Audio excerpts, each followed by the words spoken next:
रंजना कभी ब्रश नहीं करती थी।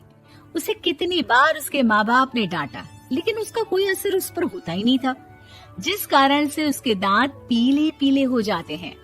शादी के बाद अरे बहू, वैसे तो तुझ में कोई कमी नहीं है, पर तेरे दांत इतने पीले कैसे हैं बेटा? कैसे मतलब? कोई सर्जरी थोड़ी ना कराइए। वो तो क्या नाम, मैं ब्रश नहीं करती थी तो पीले हो गए। अब क्या करूं? आप कहे तो लाल करवा लूं या फिर काले? यार ये क्या है, क्यों माँ से लड़ रही हो? लड़ रही हूँ? अरे मैं लड़ रही हूँ या ये बोल रही है कि दांत पीले हैं, पीले। अरे तपस्या थोड़ी ना की है इन्हें पीले करने के लिए। बकायदा ब्रश नहीं किया है 20 साल तक, तब जाकर। छी, कैसी बात कर रही हो? ये उस वक्त तो पीले नहीं थे जब हम लोग तुम्हें देखने आए थे। अरे तब साफ करवा लिया होगा डेंटिस्ट के पास जाकर। अब देखो कैसे पीले पीले लग रहे हैं। रंजना सास की तरफ गुस्से से देखती है। फिर शुरू हो गई पीले पीले पीले। अरे पीले तो तब भी थे जब मेरे हाथ का रसगुल्ला उड़ा उड़ा कर खा रही थी और बोल रही थी, लड़की नहीं गुणों का खजाना दे रहे भाई साहब आप। खैर, अब वो लोग करते भी तो क्या करते, पीले दांत वाली बहू पल्ले पड़ी थी तो झेलना तो था ही।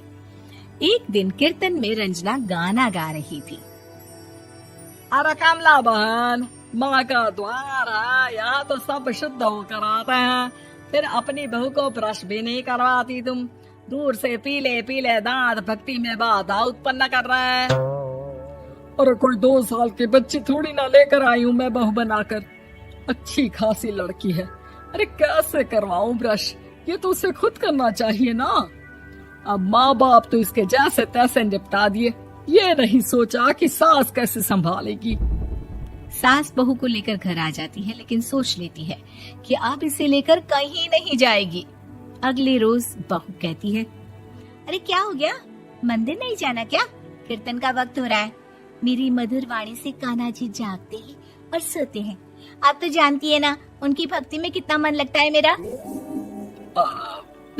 वो क्या है ना, तबीयत ठीक नहीं लग रही है मेरी, आराम करूंगी मैं। तबीयत ठीक नहीं लग रही? अभी तो मिथुन के गाने पर नाच रही थी आप, और अब बोल रही है कि तबीयत ठीक नहीं लग रही। अरे भक्ति में मन लगा लो सासू माँ, ऊपर जाना है, क्या मुंह दिखाओगी आप? हाँ? सास को बहू की बात पर गुस्सा आ जाता है। मैं क्या मुंह दिखाऊंगी, इसकी चिंता तो ना कर, समझी? अपने मुंह की चिंता कर, जो ये पीले पीले दांत लेकर हर जगह पहुंच जाती है। पता है लोग कितना मजाक बनाते हैं। ना जी ना, मैं नहीं जाना कहीं तेरे साथ। तो ये बात है। कोई ना, मत जाओ, मैं अपने कमरे में ही बैठकर भक्ति कर लूंगी। ऊपर वाला दांत थोड़ी ना देखता है, मन देखता है, भावना देखता है। और अरे बस बस, तू सब कुछ दिखा, बस ये सफेद चमकदार दांत ना दिखाना किसी को, है? जा यहाँ से। बहू को सास की बात का कोई फर्क नहीं पड़ता, वो तो जैसी थी वैसी ही रह जाती है। सुबह नहाकर किचन में खाना बनाना, फिर खाना खाना, कीर्तन भजन करना और सो जाना। एक दिन, माँ जी मैं सहेली के घर जा रही हूँ, शाम को लेट आऊंगी। हाँ, तो जाना, मैंने कौन सा तेरी आरती करनी है घर पर बैठकर। रंजना सहेली के घर जाती है, जहाँ वो पार्टी में जाने की तैयारी कर रही होती है। अरे शिखा, कहाँ जाने की तैयारी कर रही है? मैं गलत वक्त पर आ गई क्या? अरे नहीं यार, उल्टा सही वक्त पर आई है। मैंने ये साड़ी और ज्वेलरी निकाली है यार, शाम को इनके ऑफिस की एक पार्टी में जाना है। बताना कैसा लग रहा है ये सब? नहीं यार, इस ड्रेस के साथ तो वो वाली ज्वेलरी अच्छी लगेगी। हाँ, सही बोल रही है, मैंने ध्यान ही नहीं दिया। वैसे तो हमेशा से मस्त फैशन सेंस रखती है। तो बड़ा जाती होगी ना पति के साथ पार्टी में। रंजना कुछ नहीं बोलती, बस सोचती है कि यार काश ये बात सही हो जाती, पर मैं क्यों नहीं जाती पार्टी में? क्या इन लोगों की कोई पार्टी होती नहीं होगी? रंजना घर आती है और रात में पति से सवाल करती है, एक बात बताइए, आप मुझे किसी पार्टी में क्यों नहीं ले जाते? क्या आपके यहाँ ऑफिस में पार्टी नहीं होती? पति बेचारा क्या कहता कि दांत पीले हैं तुम्हारे इसलिए। अरे कोई पार्टी होती नहीं हम लोगों के ऑफिस में, तो कहाँ से लेकर जाऊं? और मार्केट, मॉल, कहीं वीकेंड घूमना, कहीं तो। अरे यार, सारे हफ्ते में एक छुट्टी मिलती है, तो सोचता हूँ कि आराम ही कर लूं। क्यों? रंजना मन मार के रह जाती है। पहले कभी सास के साथ मंदिर जाया करती थी, लेकिन वो भी सास ने ले जाना बंद कर दिया। घर बैठी बैठी रंजना बोर हो जाती है। तभी उसे आइडिया आता है और वो मायके जाने का सोचती है। सासू माँ, 2 दिनों के लिए मम्मी के घर जा रही हूँ। अच्छा अच्छा, ठीक है, आराम से जा। और हाँ, माँ से कुछ अच्छी आदत सीख कर आना कि कैसे शरीर के हर भाग की तरह दांतों की सफाई भी जरूरी होती है, समझी? शुरू हो गई ना आप। वो लोग आपकी तरह नहीं है कि छोटी छोटी बात का बतंगड़ बना दे। उन लोगों के लिए मैं मायने रखती हूँ, ना कि मेरे पीले पीले दांत।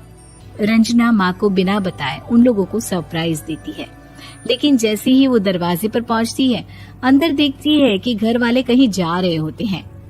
अब माँ, काश रंजना दीदी के दांतों वाली प्रॉब्लम नहीं होती, तो वो भी हम लोगों के साथ चलती ना बुआ जी की बेटी की शादी में। हाँ बेटा, लेकिन अब उसे कौन समझाए कि उसको उसके पीले दांत नहीं दिखते, लेकिन उसके आसपास के लोगों को कितना एम्बैरेसिंग फील कराते हैं। मुझे तो कितनी बार उसके स्कूल की टीचर ने शिकायत की कि उसके साथ कोई लड़की बैठना भी नहीं चाहती, और ना ही कॉलेज में कोई उससे बात करना चाहता था। लेकिन पता नहीं क्यों उसे ये बात समझ में ही नहीं आती। कोई कमी नहीं है उस लड़की में, बस यही कि दांत पीले हैं। वो तो भला हो जीजा जी और उनकी माँ का, जो दीदी को जैसी है वैसे ही रखा हुआ है। रंजना को अपने घर वालों की बात सुनकर बहुत दुख होता है। वो सोचती है कि वो क्या करे, लेकिन फिर वो सीधा डेंटिस्ट के पास जाती है, अपने दांत चमकाती है और कसम खाती है कि वो रोज ब्रश करेगी। अरे क्या हो गया? तुम तो 2 दिनों के लिए गई थी ना, पर कोई ना, अच्छा है, चलो आ गई तो। रंजना सास के सामने आकर खड़ी हो जाती है और पूरी स्माइल करती है, उसके चमकदार दांतों को दिखाती हुई। चले मंदिर। माँ, मुझे माफ कर दीजिए, मैंने आप लोगों को बहुत एम्बैरेसिंग फील करवाया। मैं आज से रोज ब्रश